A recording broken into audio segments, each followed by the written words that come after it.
இனிமே கண்ணை மூடிட்டு கடலை எண்ணெய் வாங்கலாம். ஏன்னா மந்த்ரா கடலை எண்ணெய் இதயத்தின் தயாரிப்பு. வறுக்க பொரிக்க ஏன் எல்லா சமையலுக்கும் மந்த்ரா தான். மந்த்ரா கடலை எண்ணெய், அபார ருசி, ஆரோக்கியமான உடல் நலம்.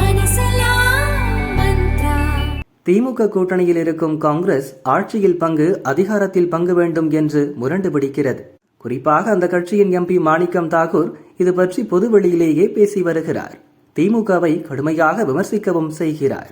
அவரை தடுக்க டெல்லி மூலம் திமுக மேற்கொண்ட முயற்சி பலனளிக்கவில்லை. இதனால் திமுக காங்கிரஸ் தொகுதி பங்கீடு பேச்சுவார்த்தை கிடப்பில் போடப்பட்டுள்ளது. இந்த பரபரப்பான சூழலில் காங்கிரஸையும் மாணிக்கம் தாகூரையும் திமுக கூட்டணியில் உள்ள மதிமுக பொதுச் செயலாளர் கடுமையாக விமர்சித்தார். திருப்பி அடிப்போம் என்றெல்லாம் மாணிக்கம் தாகூர் பேசுகிறார். இது தெருவில் 2 பேர் சண்டை போடுவது போல் இருக்கிறது. காங்கிரஸில் உட்கட்சி சண்டை என்பது வாடிக்கைதான். இதில் பல கதர் சட்டைகள் கிழிபட்டிருக்கின்றன என்று சாடினார்.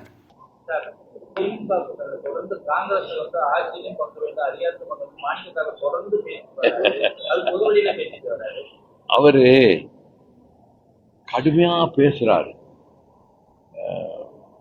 சில வார்த்தைகள்லாம் கூட்டணி தர்மத்துல ஒரு நெருடல் ஏற்படுத்துவோங்கிற அளவுக்கு நாங்க திருப்பி அடிப்போம் அப்படின்னு அவரு ராமநாதபுரத்தில் 2 பேர் சண்டை ஓட்டுக்கிட்டா எப்படி பேசுறாங்களோ அப்படி பேசுறாரு.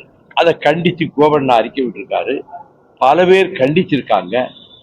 செல்வ பெருந்தகையும் அவர்கள் அதை ஏற்றுக்கொள்ளாமல் கருத்து சொல்லியிருக்கிறார். அதனால காங்கிரஸ் கட்சியில எதிர்குரல், கலகக்குரல் ஏற்படுறது அந்த காங்கிரஸ் கட்சி தொடங்கின நாள்ல இருந்து இருக்கு.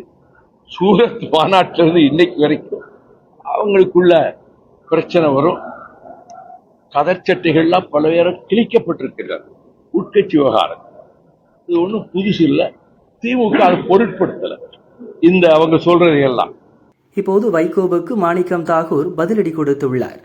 கூட்டணி குறித்து பேசக்கூடாது என்று அகில இந்திய காங்கிரஸ் தலைமை சொன்ன ஒத்த வார்த்தைக்கு மரியாதை கொடுத்து இதை தாண்டி பொறுமையுடன் கடந்து போறேன், பயந்துகிட்டு இல்ல அண்ணன் வைகோ அவர்களை என்று வைகோவை சீண்டியிருக்கிறார்.